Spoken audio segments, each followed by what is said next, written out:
En este video voy a explicar los modelos atómicos. Los modelos atómicos resultan justamente el comienzo de la unidad número 1.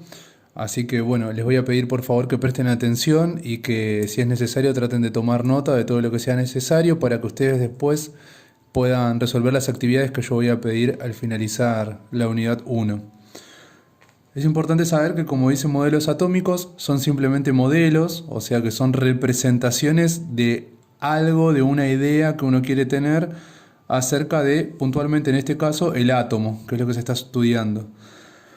Es importante saber de que el átomo se estudia hace más de 2000 años porque se empezó a estudiar en el siglo IV antes de Cristo con Demócrito y con Leucipo, bien, que eran filósofos de aquella época que eran oponentes a Aristóteles. O sea, Demócrito y Leucipo eran los que pertenecían a la corriente filosófica de los atomistas y Aristóteles pertenecía justamente a lo contrario, donde Aristóteles planteaba que la materia se encontraba formada por 4 elementos y los atomistas justamente decían de que la materia estaba formada por átomos. En esta discusión filosófica, Aristóteles, que era el que encabezaba a los opuestos de los atomistas, les pidió que justamente muestren un átomo, que lo puedan mostrar de manera tal de que él pueda creer en la teoría o en la idea que ellos tenían acerca de cómo estaba conformada la materia. Para los atomistas, un átomo era una especie de esfera que tenía un ganchito y cuando esa esfera con ese ganchito se unía a otras, formaba justamente lo que se conoce como materia.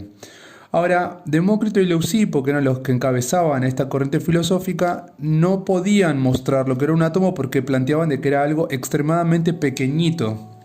Entonces, lo que ellos idearon fue justamente pensar en que si uno tiene una especie de hoja de metal y la dobla a la mitad y a esa mitad la dobla a la mitad y nuevamente a la mitad, así hasta tantas veces que uno lo doble a tantas mitades, que va a llegar un punto en el cual no se puede volver a doblar a la mitad. Ese punto que no se puede volver a dividir en dos, o sea que no se puede volver a dividir en la mitad, es lo que se conoce como átomo. O sea que el concepto de átomo proviene de los atomistas, o sea de la corriente filosófica de los atomistas.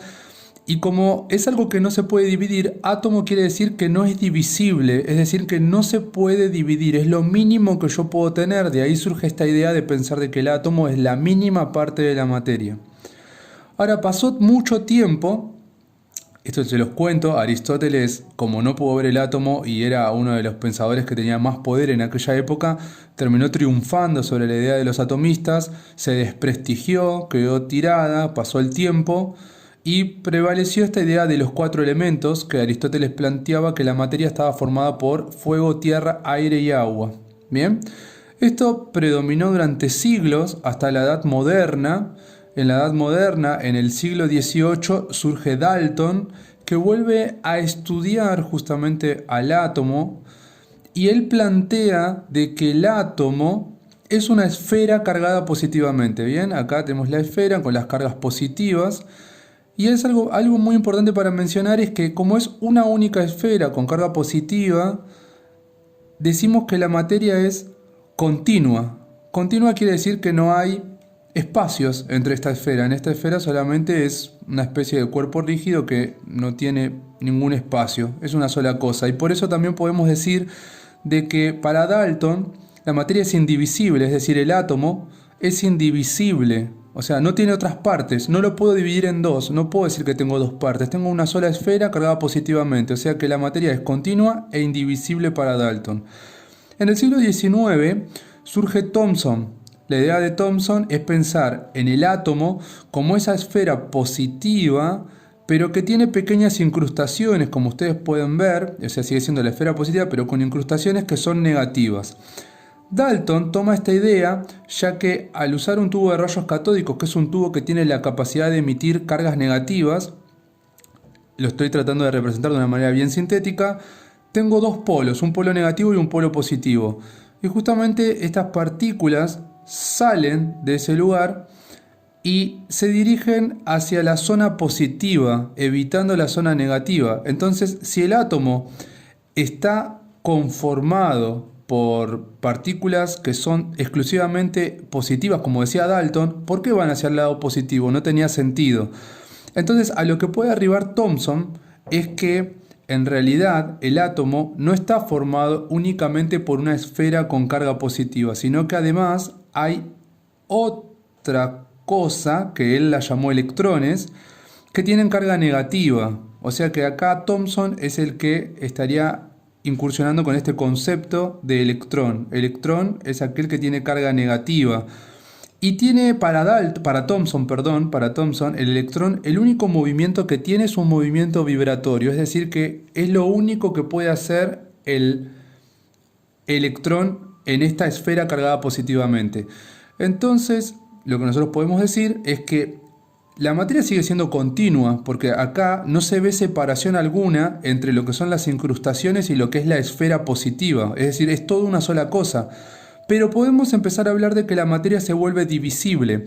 ¿Por qué? Porque justamente ahora tenemos más de una parte. Tenemos la esfera positiva y tenemos las incrustaciones. O sea que tenemos dos partes dentro de una sola cosa. O sea que la materia se volvió divisible según el modelo atómico de Thomson. En el siglo XX surgen dos científicos, Rutherford y Bohr, donde Rutherford fue el profesor de Bohr, y ahora les voy a contar por qué los mencionamos juntos, donde Rutherford plantea de que el átomo tiene una especie de forma de sistema planetario, donde tenemos en el centro un núcleo con carga positiva y a su alrededor está el electrón moviéndose en órbitas. Y es importantísimo mencionar esto porque se mueve en órbitas como si fuera un sistema planetario, es decir, el Sol con los planetas que giran alrededor. Y la pregunta es, ¿qué hay entre este núcleo y la zona esta, la órbita por donde se está moviendo el electrón? Bueno, la realidad es que entre el núcleo con carga positiva y el electrón hay nada. O sea que lo que tenemos es vacío. Hay absolutamente nada. Como el átomo es lo mínimo que yo puedo tener de materia, obviamente que acá en el medio sería muy incorrecto, muy mala sería la respuesta si nosotros decimos que, por ejemplo, hay aire, porque el aire está hecha de materia y la materia está formada por átomos. Entonces, acá lo que hay es nada, no hay nada. Bohr plantea muy parecida a la teoría a la de su maestro Rutherford. También sigue hablando del sistema planetario, pero él da un pasito más porque dice que si a los electrones nosotros le entregamos energía, por ejemplo calentando ese átomo, el electrón se empieza a mover cada vez más rápido hasta que se excita y pasa a otro nivel de energía. Es decir, por ejemplo, este electrón puede saltar hacia esta órbita y queda girando en esa órbita, pero cuando pierde esa energía, es decir, le quitamos esa fuente de energía, el electrón estaría volviendo a donde estaba antes. Entonces, yo le entrego la energía, el electrón salta de nivel. Hablamos de nivel como si fueran órbitas. Hablar de órbitas y hablar de niveles es lo mismo. Entonces, salta de órbita o de nivel, y cuando yo le quito esta fuente de energía, vuelve a la posición en la que se encontraba, volviendo a la órbita que él tenía originalmente. Esto se puede comprobar muy sencillo. Por ejemplo, pensando en cuando calentamos un metal al fuego y este se empieza a poner incandescente, cuando nosotros lo quitamos, vuelve a como estaba antes, con ese color oscuro característico del metal que habíamos calentado. ¿Bien? Y fíjense que cuando nosotros lo quitamos de la llama, sigue incandescente, o sea que está liberando luz sin que nosotros le estemos entregando energía, hasta que vuelve todo a reacomodarse nuevamente a como estaba originalmente. Bueno, Rutherford, cuando habla de este sistema planetario y aparece este concepto de vacío en el átomo, podemos empezar a hablar de que descubre que la materia se vuelve discontinua. ¿Por qué discontinua? Porque hay separación, y la separación la da este espacio vacío entre el núcleo y la órbita donde se mueve el electrón. No hay nada, entonces hay un salto y eso hace que la materia se vuelva discontinua. ¿Bien? Y a partir de Thomson, siempre la materia va a ser divisible, pero a partir de Rutherford, la materia es discontinua y divisible. Les voy a contar un poquito de lo que hizo Rutherford. Rutherford bombardeó con unas partículas positivas a una pequeña lámina de oro, bien, a esa pequeña lámina de oro, y resultó ser que algunas de esas partículas positivas rebotaban. Bien, y rebotaban resulta ser porque el núcleo del átomo es positivo. Entonces, positivo con positivo se rechazan y rebotan. Pero había un pequeño número de esas partículas que no rebotaban, sino que en realidad pasaban y se desviaban, o sea que se corrían. Entonces la pregunta es, ¿cómo puede ser que esas partículas que eran positivas pasaran de largo a través de algo que para Thomson y para Dalton la materia era continua? Si era continua, ¿cómo podía ser que algo pase de largo a través de una lámina? Esta lámina de oro, les cuento que no es un dato menor, era muchísimo más finita que un cabello. O sea, era tan finita que obviamente permitió el paso. Si obviamente poníamos una lámina gruesa no iba a pasar absolutamente nada. Ahora la cuestión es, si la materia fuera continua, no tendría que haber pasado absolutamente ninguna de estas partículas positivas a través de la lámina, pero hubo alguna que pasó. Entonces la explicación fue, ¿cómo puede ser que pase algo a través de algo que es continuo? Y la respuesta es que no es que es continuo, la materia es discontinua, tiene espacios vacíos que justamente permitió que esa otra partícula pasara a través de sí misma, a través, perdón, de la partícula de oro. Entonces, al pasar, la desvió porque justamente esta carga positiva rechazó a la otra, pero le permitió el paso a través del espacio vacío. Por eso es que Rutherford descubre que la materia es discontinua, y ya sabíamos que era divisible anteriormente porque tenía una parte positiva, el núcleo, y tiene la órbita donde se encuentra el electrón, o sea que ya podemos hablar de más de una parte. Luego, hay otros modelos atómicos, Sommerfeld, Chadwick, porque hablan del neutrón, pero nosotros vamos a interesarnos en estos que yo estoy mencionando y vamos a pasar a un modelo atómico que es el más importante, que es el que puede describir actualmente de manera bastante factible como es un átomo. Recordemos que como son modelos, no son lo que es un átomo realmente. De hecho, no pueden encontrar la imagen de un átomo porque solamente es modelos. Lo que mejor lo describe es una ecuación matemática que habla de probabilidades. En este caso, en el modelo atómico actual, que es del siglo XX, fíjense que en poquitos siglos se desarrollaron todas las teorías de los modelos atómicos. Este modelo atómico, el actual o el que se conoce como mecánico cuántico, habla de que tenemos un puntito muy pequeñito que es el núcleo que contiene los protones y los neutrones. Y es importante empezar a familiarizarnos con esto, donde dice que los protones se simbolizan como una P con un más, los neutrones con una N y un 0. Bien, el núcleo es este puntito y alrededor de ese núcleo hay toda una franja de puntos que se van a denominar orbitales. Un orbital es una zona donde hay mayor probabilidad de encontrar el electrón. Estos puntitos son los puntitos que marcan los lugares por donde el electrón se va moviendo por acá.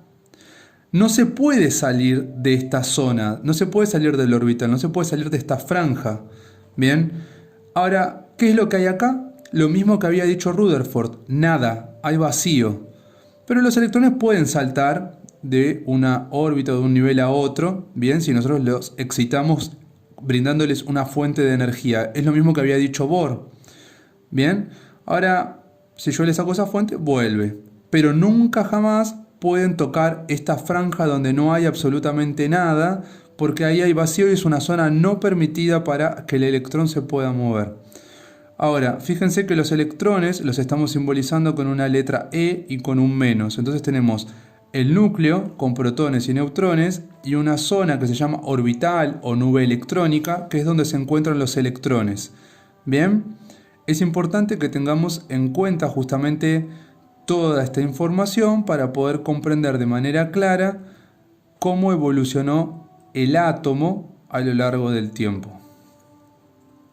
Ahora yo voy a hacer una pregunta que me gustaría que la comenten en el Classroom, a ver quién me puede brindar la respuesta, porque la pregunta es, si yo tengo un núcleo que tiene partículas positivas como los protones y tengo en los orbitales partículas negativas como lo son los electrones, positivo con negativo se atraen. Ahora la pregunta es, ¿por qué los protones y los electrones no se precipitan entre sí a encontrarse? ¿Qué los detiene? ¿Qué es lo que hay acá que evita que justamente el protón con el electrón permanezcan unidos? ¿Ven? Así que bueno, espero las respuestas de ustedes en el Google Classroom.